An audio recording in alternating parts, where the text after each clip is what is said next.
Welcome to the Home Business Podcast with Richard Captain Henderson, publisher of Home Business Magazine, and Sherilyn Colleen, managing editor. This how-to show helps you successfully operate your home-based business. Greetings and welcome to the Home Business Podcast. I'm Richard Captain Henderson, your skipper at Home Business TV. Hey, I'm Lynn, your co-host. Let's gear for sea and get underway. Whether you're a Fortune 500 company or a new entrepreneur, you need to find new ways to build your network, attract more clients, and energize your sales. It's all about establishing a unique value. Right now, every brand could be creating and broadcasting their own content by launching a podcast. Today's guest, John Livesay, is the author of Better Selling Through Storytelling, and he has helped many companies launch their own podcast. John Livesay has his own podcast, The Successful Pitch. When done correctly, a podcast can be huge for your home business, and John's here to tell you how to get started. So, greetings, John Livesay. Welcome to the Home Business Podcast. Say hello to our audience. Thanks, Richard and Lynn. Great to be with you and everybody else. Yeah, Hey, thank you for coming on our show. Thanks. I see a copy of that book cover. There it is. Nice and easy right. to find. Yep. Cool. With a nice ladder. Well, John, first let's get to know you better. Tell us about your podcast. My podcast, as you mentioned, is called The Successful Pitch, to really emphasize the P, because once I didn't and someone thought I said a different word. So I'm really clear, that would be a whole other show, that my whole vision, I've done over 200 episodes now, about one a week. And it's just been one of the best things I've ever done. I've interviewed everybody from investors who invest in startups to speakers and authors and other thought leaders on the value of telling good stories to get a good pitch, whether you're trying to get people to join your team or get a new client. Now, do you like sometimes to just do your own podcasting where you just talk to the audience, or you pretty much stick with interviewing guests, which is what we do? I stick with interviewing guests. One of my favorite things about hosting a podcast is if I see a particularly interesting person that's got a book out and I can invite them on the show, then I get to really ask questions of an author that I care about and think my listeners would care about. And that's really what one of the values, I think, of hosting your own show is the connections and people you get to meet. Yeah, I just kind of like going back and forth as podcasters here. Have you found it's like improved your communication skills maybe? I felt like, I don't know, I've gotten better at, conversing with people, because you really got to think about what you're doing when you're podcasting. In fact, my sister always asks me to not act like a podcast host when she introduces me to a new boyfriend. Do not interview him. Because I find myself doing asking, an announcement, Tell me about yourself. Where did you start? Get the podcast voice. But one of the best things I've learned, and I don't know if you two have experienced this, is I tended to ask a lot of questions on top of each other. And I realized that people get overwhelmed. They don't know which question to answer first. So I think that's one of the best things I've done, is to really learn to only ask one question at a time. Yeah, I mean, it just gets you to thinking. You've got to, you're trying to be conversational, but you've also got to, think about what you're saying, and I guess, be more precise and then succinct. But it's I found it to be a whole new skill, and it's also enjoyable. But, podcasting is not easy. John, what are 3 things you need to know before launching your own podcast? I would say the 3 things that I wish I had known before I launched mine was that you're going to have some fears about it. It's just normal. You're trying something new. And so for me, the first fear, I put faces on them. The first fear was the fear of rejection. If I'm going to approach Kevin Harrington from Shark Tank, to be a first guest, he'd be like, well, do you have any other episodes I could see or listen to? And I'd be like, well, you'd be the first. So you have to overcome that fear of rejection of going after a big name guest. And the key to that is just don't reject yourself, and maybe build up your show with other people so that when you want to go get a name like that, you can. And eventually I was able to get him. The second fear is the fear of failure that you have to overcome. What if I have this great show and nobody downloads it? I'll waste time and money. I'll be embarrassed. And I realized when we look at failure as just feedback, and we don't think of it as the end of the world. I got to pull that out. That's good. Failure is feedback. It is feedback. One of my guests said, just keep going till you get a zombie idea so great it won't die. Jay Samet, who wrote Disrupt You, told me that, which I just love. That's another example of getting these sound bites from your guests that you can then, use for your own mind and help others with.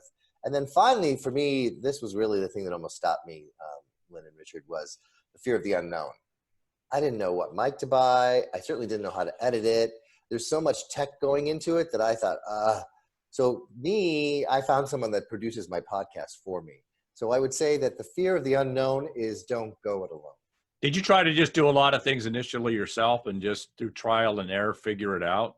No, because I'm not interested in how it all works and learning it and editing it and trying to figure out how to get something up on iTunes or Stitcher. So I just thought, oh, there's somebody that will do that for me. Fantastic. That's where I'm sending my stuff.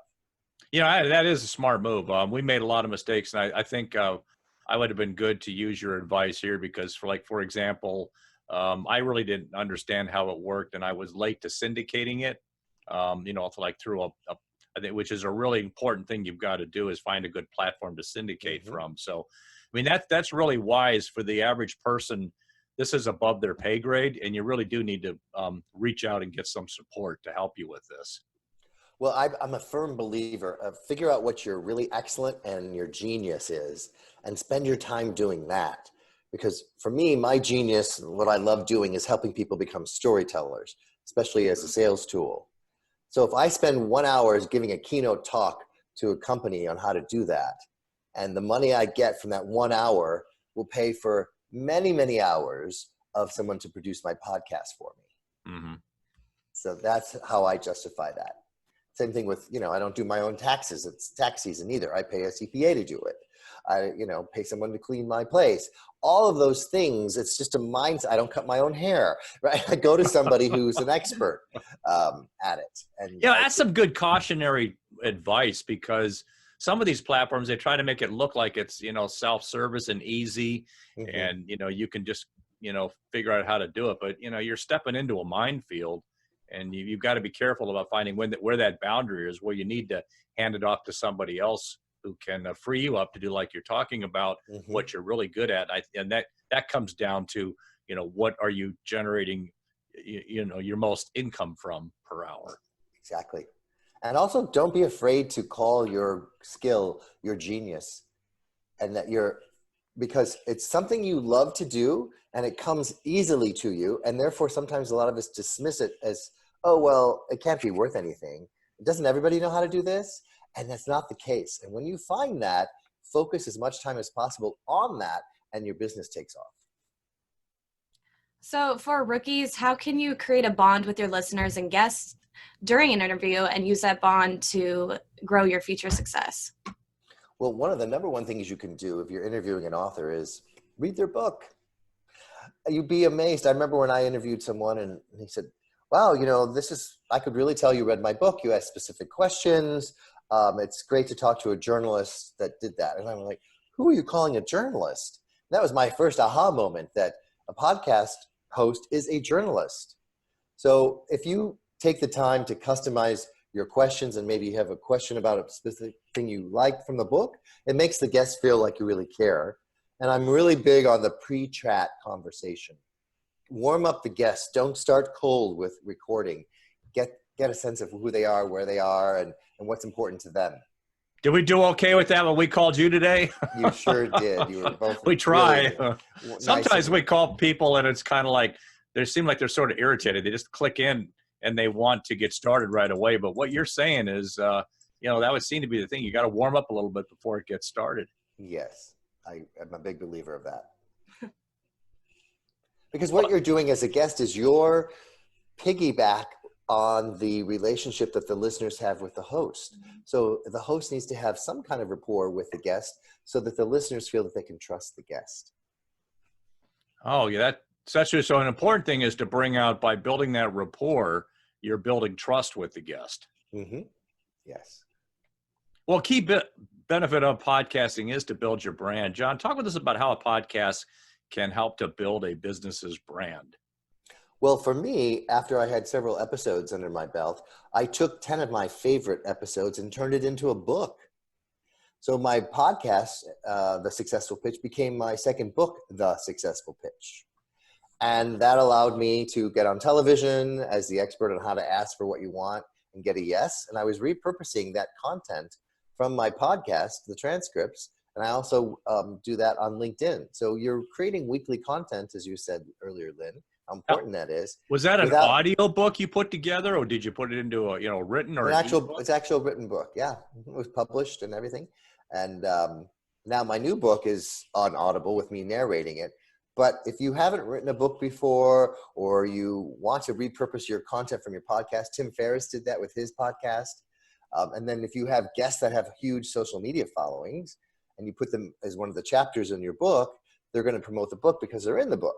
So that's some great branding ways you can use your podcast. So I think the key thing to point out there is there's a lot of different directions and multimedia channels that your podcast can go into. Besides, of course, you've got to have audio and then maybe video, but there's a lot of other channels it can go in if you actually use the content and look at different ways that you can channel that content. Exactly. Repurposing, and saves you a lot of time. And you're creating, like I said, my favorite thing about podcasting is you're creating content without having to write a word if you take the transcript and turn it into an article. So, John, which businesses can benefit the most from a podcast that helps to brand them? I would say any business that needs to differentiate themselves as this is somebody who is not just a commodity. That's the whole purpose of branding, is people have an emotional connection with what you stand for. Otherwise, decisions are just made on price. So if someone, as me as a keynote speaker, event planners will listen to some of my podcasts. I've turned my podcast into a tool to get speaking bureaus to get to know and like and trust me. And then they sometimes decide to represent me. So there's all kinds of ways that you can look at your business and say, what would this do? For example, I helped Gensler, the world's largest architecture firm, decide to launch their podcast because they wanted to get a relationship with people who make decisions on what architecture firm they're going to hire to build a skyscraper or remodel a law firm before the proposal comes out. And they could ask them questions like, what keeps you up at night? How do you decide who you work with? What are your design challenges? So it's done in a way that's providing value for the guest. And Coca-Cola launched a podcast that I was helpful with, interviewing the CMOs, the chief marketing officers of some of the quick service restaurants like Domino's Pizza and Panda Express, where they interview their clients on their podcast, asking them to tell their story of their marketing successes. So a key way of, using this podcast is you break out from what you were talking about being a commodity, just being another service provider, and you actually kind of build some, lack of better words, intimacy or familiarity with that prospect, just from the fact that they've listened to you on the podcast, and that helps build the relationship then. Correct. And as a podcast host, you're creating value by having that person on as a guest because you're giving them PR and they get to tell their story. And so therefore they want to be on your show. As opposed to want to hire me as a speaker, I'm asking the speaking bureau founder, would you like to come on my show and tell me how you started your company? And what that's a good, really good point you bring in, because a lot of new entrepreneurs are getting started and they'll say, like, who should I bring on as a guest? You've all got prospective clients. There's your initial guess. Exactly. Well, you can learn a lot from existing podcasters. John, what are some of the, the programs to follow? You've mentioned a few of them, but, if you're interested in building your own podcast, say more for some beginners. Well, I would say find the kinds of podcasts that fit your industry. So in addition to Tim Ferriss, I listen to Lewis Howes. I also listen to Elizabeth Gilbert's podcast. She launched a podcast just to promote her book about creativity called Big Magic. And so she interviewed people telling their story of creativity as it relates to her book launch. So if you're interested in speaking like I do, then follow other people who are speakers and listen to their podcasts. So if you're an architect, see if there's other architecture podcasts or other, things in your industry so that you can get a sense of the landscape and what's going to make your show different. Now, when you're looking at other podcasts to look at or recommend, what are some of the things you should, some nuggets or things you should learn from these podcasts to help you improve in your podcast when you listen to these other podcasts? I think if the host summarizes, like you've done, what the guest has said for the listeners, then the listeners go, oh, okay, that's the takeaway. Maybe I missed it, or maybe I hadn't thought about it. Or encourage people to take a note. Remember this, underline this, take some action. Now, change your thinking. Here's another reason to start your own podcast, whatever it is. That's a really good host, in my opinion. Well, thanks. Well, John Livesay, this has been a wonderful discussion. Do you have any final points you'd like to share? Well, anybody who's listening that wants a free sneak peek of my book, Better Selling Through Storytelling, all you have to do is text the word pitch, P-I-T-C-H, to 66866, and I'll send you a free sneak peek of the book.